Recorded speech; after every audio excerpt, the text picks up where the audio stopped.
चलते हैं आपको ग्राउंड पे, जहां मेरे दो सहयोगी जसप्रीत और प्रशांत हमारे साथ मौजूद है। प्रशांत, एक लेटर हम दिखा रहे हैं एफआईआर की, वो दरअसल कॉपी है और उसमें हर एक वो बात मेंशन है जिसके जरिए ये पता चलता है कि ये सिलसिला लंबा चल रहा था, मारपीट का, जुल्म का, टुकड़े करने की प्लानिंग का। इस वक्त हम अपने दर्शकों को जो बता रहे हैं, देश के number 1 news channel news 18 India पर किस तरह से साल 2020 में ही श्रद्धा ने शिकायत की थी पुलिस में, और पुलिस स्टेशन था नाला सोपारा का, यानी मुंबई के उपनगरीय इलाके नाला सोपारा में श्रद्धा ने शिकायत की थी कि आफताब लगातार उसे धमकी दे रहा है। कई टुकड़ों में काट कर फेंक देने की धमकी लगातार श्रद्धा को पहले भी मिलती रही है, लेकिन क्या उस पर एक्शन न लेने की वजह से आज ये दिन सामने आए हैं। दिल्ली पुलिस की कस्टडी में इस वक्त है आफताब, उससे पूछताछ की जा रही है। 4 दिन की एक बार फिर उसे रिमांड मिली है और इससे पहले 5-5 दिन की 2 बार रिमांड मिल चुकी है, लेकिन एफएसएल में उसे लाया जाना है और वो इसीलिए भी करना पड़ा है क्योंकि अब पुलिस को आशंका यह है कि आफताब अब तक जितनी भी जानकारी दे रहा था,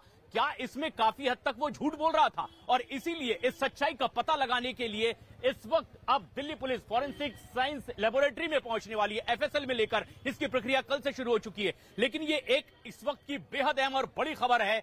अब जिस तरह से एक रिपोर्ट की कॉपी न्यूज 18 इंडिया के पास है, नाला सोपारा में 2020 में ही जिस तरह से शिकायत दर्ज करवाई गई थी, श्रद्धा ने पुलिस से यह शिकायत की थी कि आफताब लगातार धमकी दे रहा है, उसे जान से मारने की धमकी दे रहा है, पिछले कई दिनों से उसके साथ मारपीट हो रही है और कई टुकड़ों में काटकर फेंक देने की धमकी। ये शिकायत साल 2020 में ही मुंबई के उपनगरीय इलाके नाला सोपारा में श्रद्धा ने पहले ही दर्ज करवाई थी और आखिरकार मुंबई से जिस कहानी की शुरुआत हुई अपने दुखद अंजाम तक पहुंची दिल्ली में, और श्रद्धा के शरीर के 35 टुकड़े कर आफताब ने जंगलों में फेंक दिया। लेकिन जो जानकारी अब तक दे रहा है आफताब, क्या वो पूरी सच्चाई के साथ अपने बयान दे रहा है, इस पर डाउट है और इसीलिए दिल्ली पुलिस की टीम लगातार ये कोशिश कर रही है कि उससे सच्चाई उगलवाई जा सके। कई सारे अहम सवाल खड़े होते हैं। न्यूज 18 इंडिया भी लगातार ग्राउंड जीरो पर मौजूद है, पल पल की अपडेट आप तक पहुंचा रहा है। कल आफताब का पॉलीग्राफी टेस्ट हुआ। दरअसल पॉलीग्राफी टेस्ट के कई सारे फेजेस होते हैं, आज भी होगा जिसमें आफताब से कई सारे सवाल पूछे गए, लेकिन बड़ी बात मैं आपको बताऊं कि ना तो आफताब के चेहरे पर कोई शिकन थी, ना ही कोई पछतावा था। एक रिपोर्ट के जरिए हम समझने की कोशिश करते हैं कि पॉलीग्राफी टेस्ट में आखिर क्या हुआ।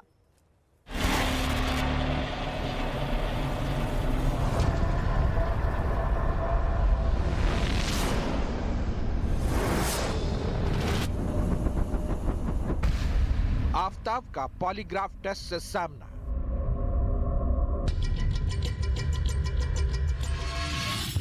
श्रद्धा केस में क्या बताया, कितना छिपाया।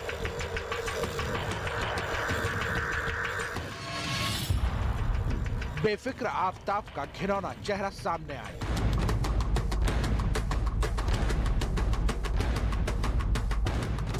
दिल्ली के रोहिणी में फॉरेंसिक साइंस लेबोरेटरी में पॉलीग्राफ टेस्ट के बाद आफताब बेखौफ दिखा।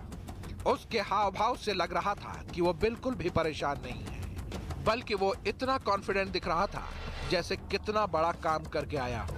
यही नहीं, एफएसएल में मास्क पहने आफताब एक अधिकारी से बातचीत करता दिखा। उसकी बॉडी लैंग्वेज से दिख रहा था जैसे उसे श्रद्धा की मौत का और अपने किए का कोई पछतावा नहीं।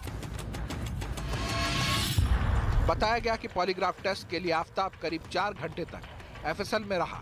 पहले श्रद्धा मर्डर केस में आरोपी आफताब के प्री पॉलीग्राफ टेस्ट किए गए। प्री पॉलीग्राफ टेस्ट में आफताब से 15 से 20 सवाल पूछे गए। आफताब ने ज्यादातर सवालों के जवाब अंग्रेजी में ही दिए। इससे पहले मंगलवार की शाम आफताब को दिल्ली पुलिस एक निजी वाहन में एफएसएल लेकर गई, जहां से उसे रोहिणी के अंबेडकर अस्पताल ले जाया गया।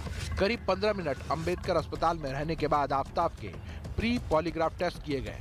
इस बीच एफएसएल के असिस्टेंट डायरेक्टर संजीव गुप्ता ने बताया कि पॉलीग्राफ टेस्ट अपराधी से सच उगलवाने का एक तरीका है, जिसमें 1 हफ्ते का वक्त लग सकता है।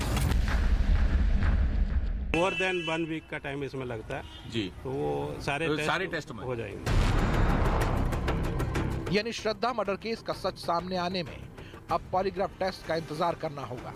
इस बीच दिल्ली पुलिस को आफताब की 4 दिन की और रिमांड मिली है। इस दौरान पुलिस को आफताब की निशानदेही पर श्रद्धा के कुछ और बॉडी पार्ट्स और केस से जुड़े सबूत खंगालने हैं। दिल्ली पुलिस ने महरौली और छतरपुर के जंगलों से अब तक 18 हड्डियां बरामद की है। इसमें से 1 जबड़ा भी मिला है। हालांकि फॉरेंसिक लैब में जांच के बाद पता चलेगा कि ये बॉडी पार्ट श्रद्धा के शव के ही हैं या नहीं। इसके अलावा आफताब के किराए के घर से भी ब्लड सैंपल लिए गए हैं, जिन्हें फॉरेंसिक लैब भेज दिया गया है। यानी दिल्ली पुलिस और एफएसएल टीम लगातार श्रद्धा मर्डर केस से जुड़े सबूत जुटाने में लगी है, जिनमें 14 टीमों को लगाया गया है। यही नहीं, खुद दिल्ली पुलिस कमिश्नर संजय अरोड़ा हौज खास थाने पहुंचे और दक्षिणी दिल्ली के डीसीपी के साथ बैठक की और श्रद्धा केस की पूरी जानकारी ली। बताया गया कि श्रद्धा मर्डर केस की 80% जांच पूरी हो चुकी है, लेकिन पुलिस को अब भी पुख्ता सबूतों की तलाश है ताकि उसे कोर्ट में रखा जा सके और आफताब को सलाखों के पीछे भेजा जा सके।